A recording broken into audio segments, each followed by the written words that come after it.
The sound of ripping silk echoed through Daisy Adams' bedroom as her mother forcefully tightened her corset, each pull stealing another breath from her lungs and another piece of her freedom. Tomorrow, at 18 years old, she would be married to Harold Wilcox, a man 30 years her senior with cold eyes and hands that lingered too long whenever they met. Outside her window, the Montana Territory stretched endlessly under the spring sunshine of 1876, mocking her with possibilities she could no longer claim. "Stand still, Daisy," her mother scolded, yanking the corset strings again. "A proper lady must have a proper figure for her wedding day." Daisy gasped for air, tears pricking her eyes. "Mother, please, I cannot breathe." "Nonsense. Beauty requires sacrifice." Martha Adams stepped back to examine her handiwork, nodding with satisfaction at her daughter's impossibly narrow waist. "Harold will be pleased." The mention of his name made Daisy's stomach turn. Just 3 months ago, her father's gambling debts had mounted to an insurmountable sum, and Harold Wilcox, the wealthiest man in Promise Creek, had offered a solution: debt forgiveness in exchange for Daisy's hand in marriage. Her parents had accepted without hesitation. "I do not love him," Daisy whispered, meeting her mother's eyes in the mirror. Martha's expression hardened.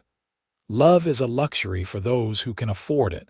You will learn to appreciate the security he provides." She turned away, arranging the wedding gown on the bed. "Besides, the arrangements are made. The entire town will attend tomorrow." Daisy closed her eyes, remembering the life she had once imagined for herself. She had dreamed of teaching at the schoolhouse, of marrying someone kind who would look at her as though she were the sunrise. Instead, tomorrow she would become Mrs. Harold Wilcox, trapped in a marriage to a man whose reputation for cruelty was whispered about by the townswomen when they thought no one was listening. After her mother left, Daisy sat at her window, watching the setting sun paint the distant mountains gold. Her fingers absently traced patterns on the glass as she thought of him, Preston York, with his sun-bronzed skin and gentle smile. They had grown up together, fishing in the creek and racing horses across open fields.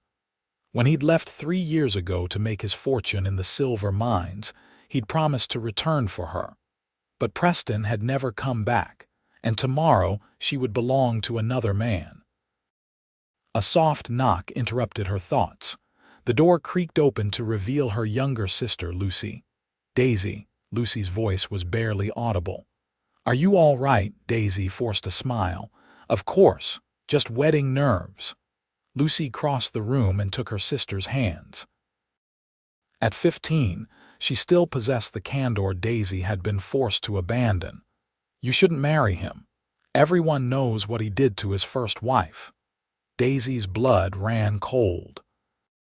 The rumors about Harold's first wife, a delicate woman who had died under mysterious circumstances after just 2 years of marriage, had reached even Lucy's ears.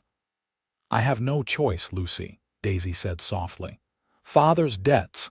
There are always choices," Lucy insisted. "You could run away." "Head west to California," Daisy shook her head, "and leave you and Mother to face Father's creditors." "I cannot." Lucy's eyes filled with tears. "I just want you to be happy." Daisy embraced her sister, inhaling the familiar scent of lavender water in her hair. "Sometimes we must do difficult things for those we love."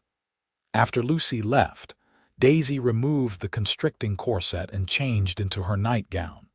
Sleep evaded her as she stared at the ceiling, imagining the walls of Harold's mansion closing in around her. His house stood on the hill overlooking Promise Creek, a grand testament to his wealth and a prison for his future wife. At dawn, Daisy rose, her body heavy with dread. Her mother and 2 neighbor women arrived to help her prepare, chattering excitedly as they styled her honey blonde hair and helped her into the wedding gown, an elaborate affair of ivory silk and Belgian lace that Harold had ordered from San Francisco. The dress felt like a shroud. "You look beautiful," one of the women sighed as they placed the veil over Daisy's face. Daisy could only nod, afraid that if she spoke, she might begin to scream. The church bells tolled as the wedding party departed for the small white chapel at the center of town. Daisy sat rigid in the carriage beside her father, who had finally sobered up for the occasion, his eyes bloodshot but his collar starched and clean. "You're doing the right thing, daughter," he said, patting her gloved hand. "Wilcox is a powerful man. You'll want for nothing." "Except love," Daisy thought bitterly. "Except freedom." The church came into view, its steps crowded with townsfolk in their Sunday best. Daisy's heart hammered against her ribs as the carriage stopped. Her father helped her down, and the crowd parted, murmuring appreciatively at her appearance. Inside, the chapel was transformed with flowers and ribbons. Harold stood at the altar, his gray hair slicked back, his substantial belly constrained by an expensive waistcoat. He smiled when he saw her, but the expression didn't reach his eyes. The organist began to play, and Daisy's father took her arm. Each step down the aisle felt like wading through deep water. She scanned the faces of the congregation, searching for anyone who might object, who might save her. But the townsfolk merely smiled, happy to witness such a prestigious union. Pastor Simmons opened his Bible as Daisy took her place beside Harold. The older man's cologne was overpowering, making her dizzy. "Dearly beloved," the pastor began, "we are gathered here today in the sight of God." Daisy's mind drifted as the ceremony proceeded. She thought of the life stretching before her nights in Harold's bed, days managing his household, children she would bear but never truly belonged to her. Tears threatened, but she blinked them away. She would not give Harold the satisfaction of seeing her cry. If anyone can show just cause why this couple cannot lawfully be joined together in matrimony, let them speak now or forever hold their peace. The traditional pause followed, filled only by the sound of birds chirping outside and the occasional cough from the congregation. Daisy's heart sank as the silence stretched on. Then suddenly, the chapel doors burst open with a bang that made the entire congregation jump. "I object," called a deep voice from the back of the church. Daisy whirled around, her veil swirling with the movement. There, silhouetted against the bright sunlight, stood a tall figure in a dusty duster coat and worn leather boots. As he stepped into the chapel, removing his hat, Daisy's breath caught in her throat. Preston York. Older, more weathered, but unmistakably the boy she had loved since childhood. "What is the meaning of this?" Harold demanded, his face reddening with anger. Preston strode down the aisle, his spurs jingling with each confident step. "This marriage cannot proceed, sir, because this woman is promised to another." Gasps and whispers rippled through the congregation. Daisy's father stepped forward, his face ashen. "York, we thought you were dead." "Very much alive, Mr. Adams," Preston replied, his eyes never leaving Daisy's face. "And I've come to claim what's mine." Harold's hand closed around Daisy's wrist like a vise. "This is absurd. This woman is my bride. We have a contract." "A contract made without her consent," Preston countered, now standing just feet away. "Isn't that right, Daisy?" All eyes turned to her. Daisy felt the weight of the moment, the crossroads of her life laid bare before the entire town. She looked at Harold, whose face had contorted with rage, then back at Preston, whose eyes held the same warmth she remembered from their youth. "Yes," she whispered, then louder. "Yes, that's right." Harold's grip tightened painfully. "You ungrateful little, let her go," Preston warned, his hand moving to the gun at his hip. The tension in the chapel crackled like lightning before a storm. Pastor Simmons stepped between the men, hands raised placatingly. "Gentlemen, please. This is God's house." "This is outrageous," Harold sputtered. "I paid her father's debts. She belongs to me now." "She belongs to no one but herself," Preston said evenly. "And if she chooses to come with me, you'll have to find another way to collect your money." Daisy twisted her arm free from Harold's grasp. "I choose Preston," she declared, her voice steady despite her racing heart. Harold lunged forward, but Preston was quicker. In one fluid motion, he swept Daisy into his arms and back toward the door. "Anyone tries to follow us," he announced to the stunned congregation, "they'll answer to my gun." Outside, a Palomino stallion waited, saddled and ready. Preston lifted Daisy onto the horse before swinging up behind her. Without a backward glance, he dug his heels into the horse's flanks, and they galloped away from the chapel, away from Promise Creek, and toward the distant mountains. Daisy clung to Preston as the wind tore the veil from her hair and sent it fluttering away like a surrendered flag. The elaborate wedding dress hiked up around her knees, exposing her silk stockings to the sun and dust, but she didn't care. For the first time in months, she could breathe. They rode hard for hours, stopping only when the horse needed rest at a small creek sheltered by cottonwoods. Preston helped her down, his hands lingering at her waist. "Are you all right?" he asked, searching her face with concern. Daisy nodded, then impulsively threw her arms around his neck. "You came back for me." Preston held her tightly, his face buried in her hair. "I promised I would." When they finally pulled apart, Daisy had 1,000 questions. "Where have you been? Everyone said you must be dead when no letters came." Preston's expression darkened. "I tried to write. I sent money too, but I'm guessing your father never shared any of it with you." Understanding dawned on Daisy. Her father's sudden trips to the post office, his occasional mysterious windfalls that were quickly gambled away. "He intercepted your letters and probably used the money I sent to dig himself deeper into debt," Preston confirmed grimly. "I was working the silver mines in Nevada, saving every penny. When I finally had enough to start our life together, I came back only to learn from Lucy that you were being forced to marry Wilcox today." "Lucy told you," Daisy gasped. Preston smiled. "She found me at the livery last night, said her sister needed saving from a monster." Tears of gratitude for her younger sister welled in Daisy's eyes. "What do we do now? Harold won't let this go. He'll come after us." "Let him try," Preston said, his jaw set. "We're heading to my claim in Colorado territory. I struck silver last year, not a fortune, but enough to build a good life." Daisy looked down at her wedding dress, now dusty and torn at the hem. "I'm not exactly dressed for a journey." Preston chuckled, the sound warming her from within. "I thought of that." He reached into his saddlebag and pulled out a simple calico dress, a shawl, and a pair of sturdy boots. "Lucy packed these for you." Daisy accepted the clothes, overwhelmed by the thoughtfulness of her sister and the man before her. "Turn around," she instructed with a small smile. Preston obliged, keeping his back to her as she struggled out of the wedding gown and into the practical garments. The corset was impossible to remove on her own, so she left it, though she loosened the strings enough to breathe comfortably.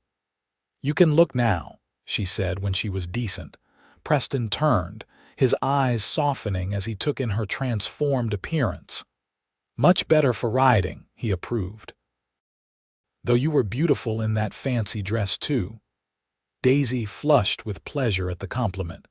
"How far to Colorado?" "About 5 days' ride," Preston answered, checking the horse's saddle. "We'll need to be careful. Wilcox is sure to have men looking for us."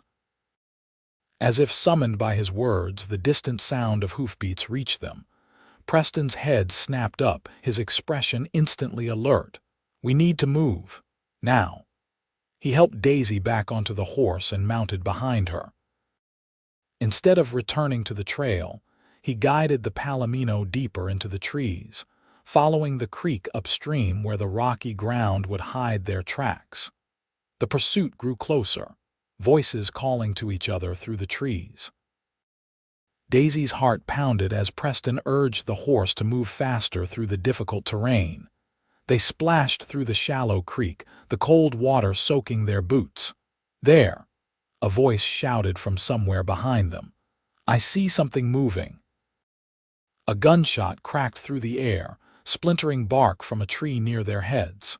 Daisy bit back a scream as Preston leaned low over the horse's neck, pulling her down with him. "Hold tight," he whispered urgently, then gave the palomino its head. The horse surged forward, powerful muscles bunching as it galloped through the trees. More shots rang out, but they were moving too quickly, the forest providing cover as they fled. They emerged from the woods onto a rocky plateau. Preston didn't slow, guiding the horse along a narrow path that hugged the mountainside. Below them, the land fell away in a steep drop to the valley floor. Daisy closed her eyes, trusting Preston and the sure-footed palomino. When the sounds of pursuit had faded entirely, Preston finally allowed the horse to slow to a walk. Daisy straightened, her back aching from the tense position she'd held for so long. "We lost them for now," Preston said, scanning the horizon behind them. "But they'll pick up our trail again eventually." "We need a plan," Daisy said, her practical nature asserting itself despite her fear. Preston nodded. "There's a small trading post about 20 miles ahead. We can rest there, get supplies. Then we'll head south instead of east, throw them off our trail, before cutting back toward Colorado." As the sun began to set, they made camp in a sheltered hollow away from any trails. Preston built a small fire, careful to keep it low and smokeless. From his saddlebags, he produced jerky and hardtack, not a wedding feast, but Daisy was too hungry to care. "I'm sorry this isn't the homecoming I planned," Preston said as they ate. "I imagined riding into town like a proper gentleman, calling on you at your parents' house." Daisy smiled ruefully. "And I imagined welcoming you with my hair properly done, wearing my best dress, not fleeing a wedding with a price on our heads." "You regret it?" Preston asked quietly, his eyes serious in the firelight. "Coming with me," Daisy reached across the small space between them to take his hand. "Not for a single moment. I would have regretted marrying Harold for the rest of my life." Preston's fingers tightened around hers. "When I heard you were to marry him, I've never ridden so hard in my life. The thought of you with that man," he broke off, his jaw clenching. "You know what they said about his first wife?" Daisy asked softly. Preston nodded grimly. "That she fell down the stairs. Convenient explanation for a broken neck." Daisy shuddered. "He would look at me sometimes with such coldness, as though I were a possession he'd purchased." "You're no man's possession," Preston said fiercely. "You're Daisy Adams, the smartest, most stubborn, most beautiful woman in the Montana Territory." His words warmed her more than the fire. "And you're still the same silver-tongued Preston York who used to talk me into swimming in the creek when we should have been in school." Preston laughed, the sound echoing softly in the night air. "Those were good days." "They were," Daisy agreed, suddenly overcome with exhaustion. The events of the day, the wedding, the escape, the chase had drained her completely. Preston noticed her fatigue. "You should sleep. I'll keep watch." He spread his bedroll on the ground and insisted she take it while he sat with his back against a boulder, rifle across his knees. Daisy was too tired to argue. She lay down, pulling his worn blanket around her shoulders. "Preston," she murmured as sleep began to claim her. "Yes, thank you for coming back for me."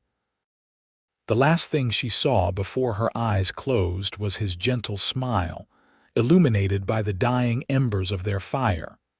Daisy woke to the soft gray light of dawn and the smell of coffee brewing. Preston knelt by a small fire, pouring the dark liquid into a tin cup. He looked up as she stirred, his face unshaven but his eyes bright. "Morning," he greeted her. "Sleep well." Daisy sat up, wincing at the stiffness in her muscles. "Better than I expected to on my wedding night," she replied, then blushed at the implication of her words. Preston handed her the cup of coffee, his fingers brushing hers. "We should reach the trading post by midday.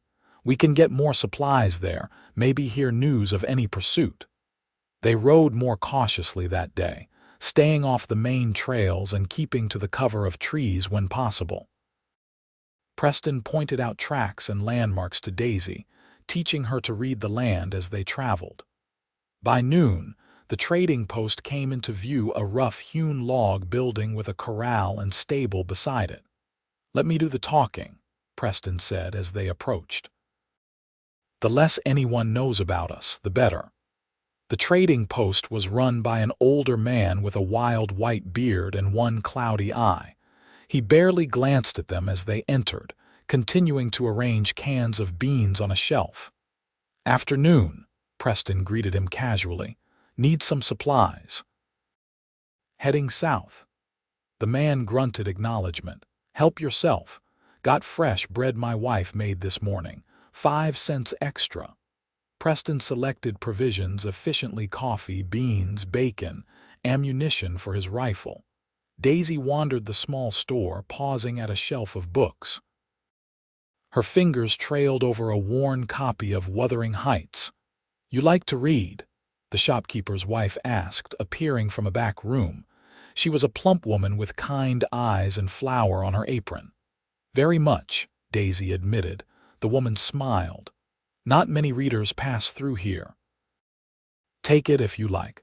Been sitting on that shelf for 2 years." Daisy thanked her warmly, clutching the book to her chest. As Preston paid for their supplies, the door opened, admitting 2 rough-looking men. Daisy's blood froze as she recognized them: Harold Wilcox's ranch hands. Preston tensed beside her, his hand moving subtly toward his gun. "Looking for a couple," one of the men announced to the shopkeeper. "Young woman, blonde, might be wearing a wedding dress, and a cowboy riding a palomino." The shopkeeper shrugged. "Ain't seen nobody like that." The men's eyes swept the store, passing over Daisy in her simple dress, her hair tucked under a borrowed hat of Preston's. They lingered on Preston longer, taking in his dusty clothes and the gun at his hip. "Where you folks headed?" the second man asked, his tone deceptively casual. "South to Arizona," Preston replied evenly. "Visiting my wife's sister who's expecting." Daisy forced herself to smile, leaning into Preston's side like a loving wife might. His arms slipped around her waist, protective and possessive. The men exchanged glances. "Mind if we take a look at your horse? Lost a good palomino recently. Reward for finding it." "Help yourself," Preston said. "But mine's a bay. Bought him in Billings last month." Daisy's confusion must have shown on her face because the shopkeeper's wife suddenly spoke up. "Your bread's ready, dear. Come along to the kitchen while your husband finishes up here." Grateful for the distraction, Daisy followed the woman to the back room. Through a small window, she could see the corral where a bay gelding now stood instead of Preston's palomino. "That's not our horse," she whispered. The woman nodded knowingly. "My husband switched them when he saw those men riding up. We don't like Wilcox much around here. Treats folks poorly, especially women." She pressed a package of bread into Daisy's hands. "You be careful now. Those men won't give up easy." When they returned to the main room, Preston was concluding his business with the shopkeeper, his manner relaxed but his eyes vigilant. The 2 ranch hands were leaving, clearly disappointed. "Thank you," Daisy said to the shopkeeper and his wife once the men had gone. "You didn't have to help us." The old man spat into a brass spittoon. "Wilcox tried to take our land 3 years back. Nearly succeeded too. Wouldn't mind seeing him taken down a peg." They left the trading post with their supplies, the bay gelding, and directions to a little-used trail that would take them south while avoiding the main roads. Preston led them into the foothills, following a stream that wound through aspen groves. How did they catch up so quickly? Daisy asked when they were well away from the trading post. Wilcox has men and money, Preston replied grimly, and a powerful motivation. You've humiliated him in front of the entire town. Daisy shivered despite the warm afternoon sun. Will they follow us all the way to Colorado? Not if I can help it, Preston assured her. Once we cross into Colorado territory, we'll be on friendlier ground. I know people there who can help us. They rode until dusk, making camp in a stand of pines that offered both shelter and a clear view of the approach from the north. As they ate their supper of bacon and the fresh bread from the trading post, Preston told Daisy about his silver claim in Colorado, a modest operation, but promising enough to support them comfortably. I have a cabin built already, he said, his eyes distant as he described it. 2 rooms with a proper floor and glass in the windows. It's not fancy, but it sounds perfect, Daisy interrupted softly. Preston's gaze returned to her, warm and intense. It needs a woman's touch, curtains maybe, and flowers in the summer. I can manage that, Daisy said, her heart speeding up at the future he was painting for them. They sat in companionable silence as darkness fell completely. The night was clear, stars appearing one by one in the vast Montana sky.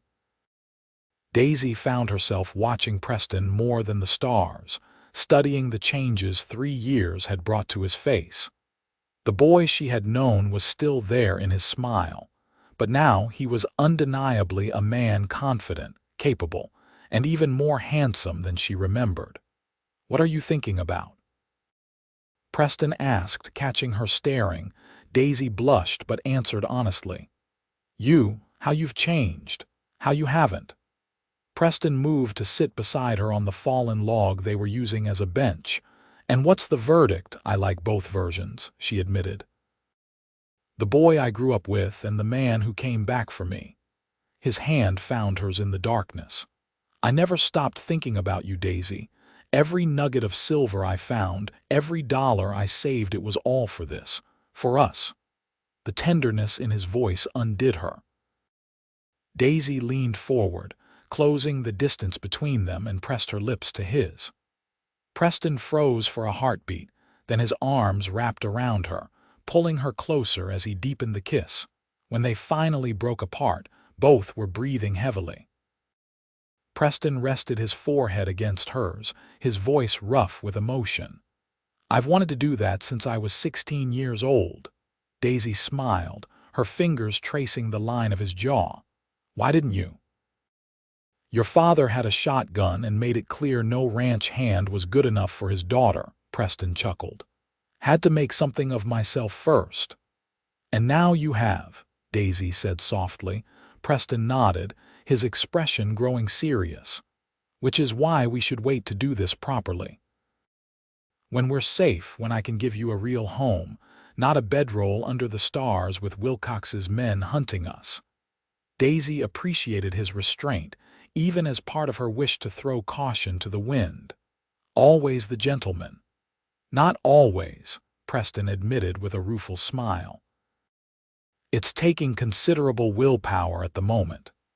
Their laughter mingled in the night air, a small moment of joy amid their uncertain circumstances.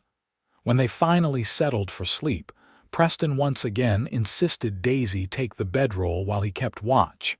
You need to rest too, she protested. I'll sleep when we're safe in Colorado, he promised. For now, knowing you're safe is enough. The next 3 days fell into a pattern riding from dawn until dusk, staying off main trails and camping in secluded spots. They saw no further sign of pursuit, but Preston remained vigilant, never fully relaxing his guard. On the 4th day, as they crested a ridge, Preston reined in the horse and pointed. There, We've crossed into Colorado territory. Below them stretched a different landscape, more rugged, with deeper valleys and higher peaks than the Montana country they'd left behind. The forests were denser, the rivers swifter. "It's beautiful," Daisy breathed, taking in the wild scenery. "And safer," Preston added.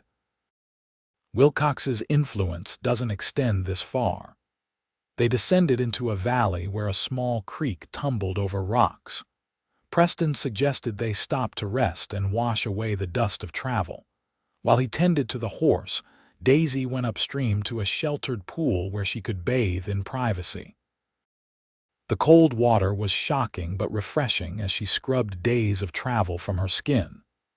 She washed her hair as best she could without soap, then wrung it out and combed it with her fingers as it dried in the sun.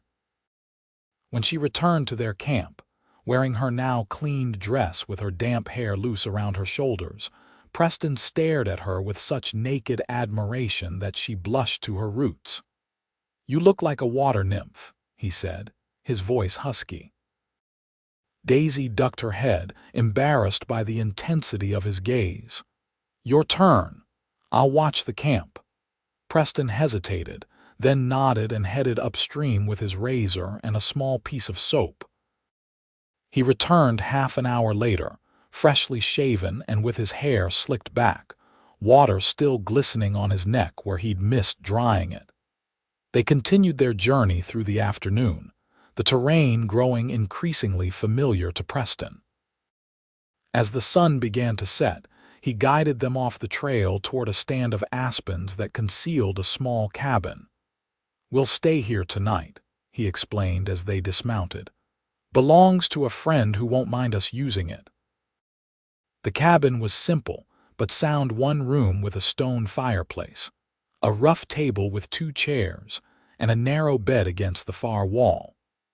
Preston lit a fire while Daisy examined their temporary shelter with appreciation for its solid walls and roof after nights spent under the stars. "It's not much, but it's better than the ground," Preston said, watching her reaction.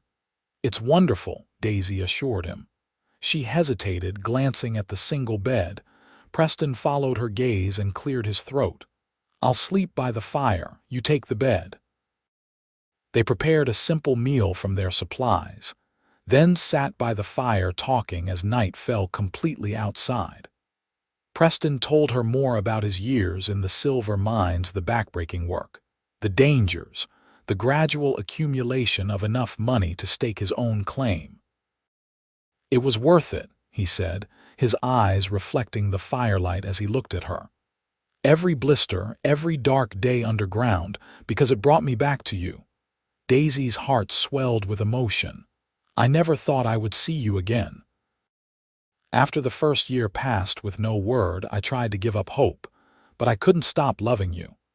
Preston moved to kneel before her chair, taking her hands in his. "Daisy Adams, when we reach my claim, when we're truly safe, will you marry me? Not because anyone is forcing you, but because you choose to." Tears sprang to Daisy's eyes. "Yes," she whispered. "1,000 times yes." Preston's smile was radiant as he leaned forward to kiss her, a kiss full of promise and future and love so intense it made her dizzy. When they broke apart, he rested his forehead against hers, his breathing uneven. "2 more days to my claim," he murmured. "Then I aim to make an honest woman of you as quickly as possible." Daisy's laugh was breathless. "Is there a preacher nearby?" "In the settlement about 10 miles from my cabin. Proper little town growing up around the mines, got a church, a general store, even a schoolhouse that needs a teacher." The mention of a school caught Daisy's attention. "A teacher? Really?" Preston nodded, understanding in his eyes. "I remember your dream of teaching.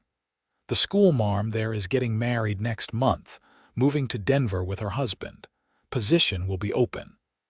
Daisy was overwhelmed by the thoughtfulness of this man who had remembered not just his love for her but her ambitions as well. "Preston York, I do believe you've planned everything." "Not everything," he admitted with a sheepish smile. Crashing your wedding was improvised. They laughed together, the tension of the past days finally beginning to ease. When Daisy yawned, unable to hide her exhaustion any longer, Preston insisted she take the bed. He spread his bedroll near the fire, turning his back as she removed her outer clothing and slipped under the blankets in her chemise. "Good night, Daisy," he said softly once she was settled. "Good night, Preston," she replied, already drifting toward sleep. Dawn broke with a gentle rain pattering on the cabin roof. Daisy woke slowly, disoriented at first by the unfamiliar surroundings. Preston was already up, stoking the fire and preparing coffee. He smiled when he saw she was awake. "Morning. Hope the rain lets up soon. We've got a long ride ahead." They ate a quick breakfast, then packed their few belongings. The rain had indeed slackened to a light drizzle by the time they set out, following a trail that wound deeper into the mountains. The day passed uneventfully, the beauty of the Colorado wilderness unfolding around them. Preston pointed out landmarks and told stories of the area, clearly proud of his adopted home. By nightfall, they had reached another valley, this one broader and greener than those they'd passed through before. "We'll camp here tonight," Preston decided, helping Daisy down from the horse. "Tomorrow afternoon we should reach my claim." Their camp that night was comfortable despite the damp ground. The rain had stopped entirely, leaving the forest fresh and clean-smelling. They sat close together by the fire, planning their future with growing excitement. "The cabin will need expanding if we're to have a family," Preston mused, his arm around Daisy's shoulders. "A family," Daisy repeated softly, the word filling her with warmth. "I'd like that. Not right away, perhaps, but someday." "We have time," Preston assured her, pressing a kiss to her temple. "All the time in the world." They fell asleep that night with renewed hope, the worst of their journey behind them, the promise of tomorrow bright before them. The final day of their journey dawned clear and bright. They rode at an easy pace through increasingly cultivated land signs that they were approaching the mining settlement. In the early afternoon, Preston guided them off the main trail onto a smaller path that climbed a gentle slope. "Just over this rise," he told Daisy, excitement evident in his voice. As they crested the hill, a small valley opened before them. Nestled against the far slope was a cabin larger than Daisy had imagined, with smoke curling from its chimney. A creek ran nearby, and to the left she could see the entrance to a mine shaft with ore carts and equipment scattered around it. "Preston," she breathed, "it's beautiful." His face lit with pride. "It's not much yet, but it's a start. And that's not all. Look there." He pointed to a figure emerging from the cabin, a tall man waving in greeting.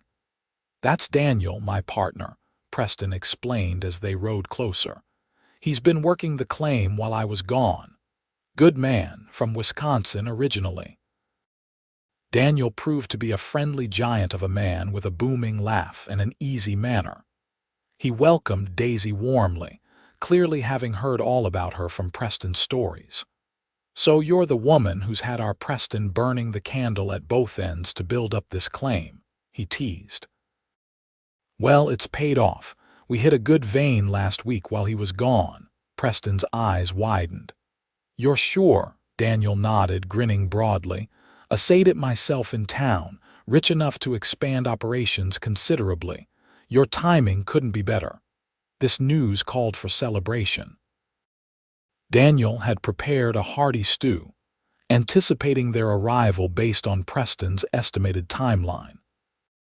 They ate at the rough-hewn table inside the cabin, which was indeed as well built as Preston had described: solid plank floors, tight walls with proper chinking, and glass windows that let in the afternoon light. As they ate, Daniel filled them in on local news, including confirmation that Harold Wilcox's influence did not extend to this part of Colorado. No rancher from Montana is going to have much sway with the mining commissioner here, he assured them. And if anyone comes looking, the whole settlement will close ranks around you. Preston's well respected in these parts. The knowledge that they were truly safe at last allowed Daisy to relax completely for the first time since their flight from Promise Creek. After dinner, Daniel tactfully announced he would sleep in the mine office, giving them privacy in the cabin. When they were alone, Preston showed Daisy around what would be their home, the main room with its fireplace and cooking area, a smaller bedroom with a proper bed he'd built himself, and plans for expansion now that the mine was proving profitable. "What do you think?" he asked, a hint of nervousness in his voice. "I know it's not what you're used to, but—" Daisy silenced him with a kiss. "It's perfect. It's everything I ever wanted." That night, they slept in the same bed for the first time chastely, with Preston's promise that they would be properly married before anything more. But the comfort of his arms around her, the steady beat of his heart against her back, was more intimate than anything Daisy had experienced before. The next day, they rode into the settlement, a growing town called Silver Creek that had sprung up around the most productive mines in the area.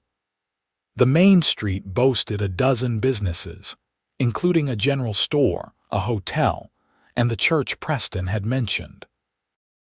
The preacher, a kindly older man named Reverend Johnson, was delighted to meet Daisy and more than willing to perform their wedding ceremony the following Sunday, just 4 days away. The current schoolteacher, Mrs. Bennett, was equally pleased to meet her potential replacement and invited Daisy to visit the schoolhouse the next day. As they walked along the boardwalk, arm in arm, several townspeople greeted Preston warmly, their curious glances at Daisy friendly rather than judgmental. For the first time, Daisy could envision a real future here, teaching the local children, building a life with Preston, becoming part of this community. "It's nothing like Promise Creek," she observed as they left the general store where Preston had purchased fabric for curtains at her request. "Better or worse?" Preston asked, a slight worry line between his brows. Daisy squeezed his arm reassuringly. "Better, much better. It feels alive, like it's growing into something wonderful." Preston's smile returned. "That's how I felt when I first came here. Like I could be part of building something that matters." The days before their wedding passed in a whirlwind of activity. Daisy visited the schoolhouse and was officially offered the teaching position beginning the following month. She sewed curtains for the cabin windows and helped Preston and Daniel lay out plans for expanding both the house and the mining operation. On Sunday morning, Daisy dressed in a new blue dress they'd purchased from the general store. It wasn't a fancy wedding gown, but as she pinned a wildflower bouquet to the bodice, she felt more beautiful than she had in the elaborate silk confection Harold had chosen for her.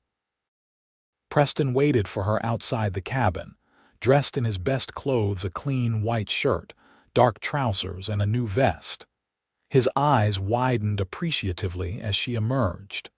"You are the most beautiful woman I have ever seen," he said simply. The ceremony at the small church was attended by Daniel, Mrs. Bennett, and several miners and townspeople who had come to know Preston during his time in Silver Creek. Reverend Johnson spoke eloquently about love and commitment, and when Preston and Daisy exchanged their vows, there wasn't a dry eye in the congregation. "I now pronounce you husband and wife," the Reverend declared with a warm smile. "You may kiss your bride." Preston drew Daisy into his arms, his kiss tender yet passionate, sealing their union before God and their new community. As they turned to face the small crowd, hands clasped tightly together, Daisy felt a sense of rightness, of coming home, that she had never experienced before. The wedding celebration continued at the hotel dining room, where the proprietor had prepared a special meal in their honor. There was music and dancing, laughter and good wishes from their new friends. As Preston swung Daisy around the improvised dance floor, she marveled at how much her life had changed in just 2 weeks.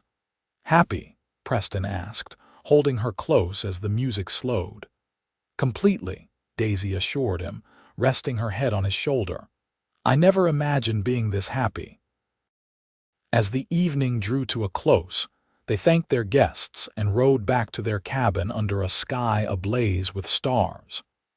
Daniel had tactfully arranged to stay in town for the night, leaving the newlyweds to their privacy. Preston lifted Daisy from the horse and carried her across the threshold of their home, setting her gently on her feet in the main room, which had been transformed with wildflowers in mason jars and candles, casting a warm glow over everything. "When did you do this?" Daisy asked, touched by the romantic gesture. "Daniel helped before he left for town," Preston admitted. "Said no bride should come home to an ordinary house on her wedding night." They stood looking at each other in the candlelight, suddenly shy despite all they had been through together. Preston reached out to touch Daisy's cheek, his fingers trembling slightly. "I've dreamed of this moment for so long," he whispered. "You here as my wife." Daisy turned her face to kiss his palm. "No more dreaming, Preston. This is real, we're real." His arms encircled her, drawing her against his chest as his mouth found hers in a kiss that contained all the longing of their years apart. Daisy responded with equal fervor, her hands sliding up to tangle in his hair as the kiss deepened. When they finally broke apart, both breathing heavily, Preston rested his forehead against hers. "I love you, Daisy York. I think I've loved you all my life." "And I love you," she replied, her heart so full it felt it might burst. "My cowboy who crashed my wedding and gave me a real life instead of a prison." Preston swept her into his arms again, carrying her toward the bedroom door. "Let me show you just how real this life can be," he murmured against her ear. As the bedroom door closed behind them, Daisy knew that whatever challenges lay ahead, they would face them together, the reluctant bride and her rescuer, bound by a love stronger than any obstacle life could place in their path. 1 year later, Daisy stood on the porch of their expanded cabin, watching as Preston walked up from the mine. The setting sun gilded his hair and shoulders, painting him in shades of gold and amber. He looked up, saw her waiting, and his pace quickened. "How are my 2 favorite people today?" he called as he drew nearer, his smile wide. Daisy placed a hand on her swelling belly, feeling the baby kick in response to its father's voice. "We're both wonderful, especially now that you're home." Preston bounded up the steps and gathered her in his arms, careful of her condition. His kiss was as sweet and passionate as it had been on their wedding day. "The new shaft is yielding even better than we hoped," he told her excitedly. "Daniel thinks we might need to hire more men by next month." "That's wonderful news," Daisy said, genuinely pleased. The mine's success meant security for their growing family, but more importantly, it brought Preston such evident joy and pride. They went inside together, where Daisy had dinner waiting. Their home had doubled in size over the past year, now boasting a proper kitchen, a larger bedroom, and a small room awaiting its occupant. The cradle Preston had carved himself already in place. As they ate, Daisy shared news from her day at the schoolhouse, where she continued to teach despite her advancing pregnancy. "Mrs. Miller's twins finally mastered their multiplication tables," she reported proudly. "And little Jimmy Carson wrote the most wonderful composition about his father's work in the mine." Preston listened attentively, as he always did when she spoke of her students. "You're changing lives, you know," he said when she finished. "Those children have opportunities their parents never dreamed of, thanks to you." "We're both building something here," Daisy replied, reaching across the table to take his hand. "A home, a family, a community." After dinner, they sat on the porch swing Preston had built that spring, watching as the first stars appeared in the darkening sky. Daisy nestled against her husband's side, his arm around her shoulders, his free hand resting protectively over their unborn child. "Any regrets?" Preston asked softly, an echo of a question he had posed many times during their first weeks together. Daisy smiled, knowing her answer now was the same as it had always been. "Not one. How could I regret the best decision I ever made?" Preston's kiss was tender, a promise renewed. "When I rode into Promise Creek that day, I had no idea if you would even remember me, let alone come away with me." "As if I could ever forget you," Daisy laughed. "You were always the only one for me, Preston York, even when I thought I'd lost you forever." The baby kicked again, making them both laugh. Preston bent to speak directly to Daisy's rounded belly. "You've got a strong leg there, little one. You'll be riding before you can walk if I have any say in it." "Your father is already planning your future," Daisy told her unborn child with mock severity. "Next he'll be teaching you to pan for silver." "Only after reading and writing," Preston assured her with a grin. "Your mama would never forgive me otherwise."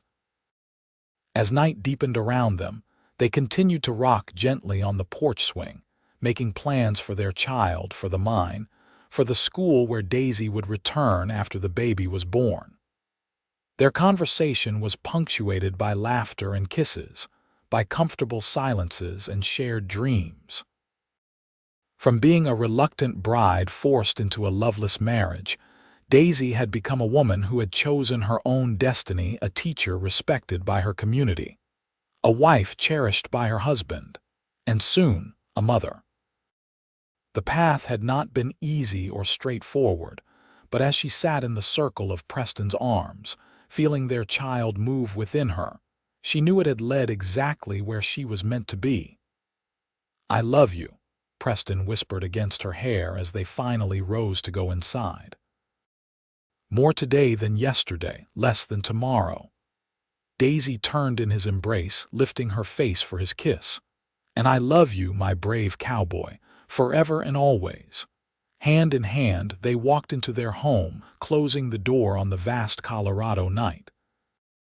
Behind them, the mountains stood sentinel against the star-filled sky, silent witnesses to the power of love to change the course of lives, to transform a desperate escape into a journey home.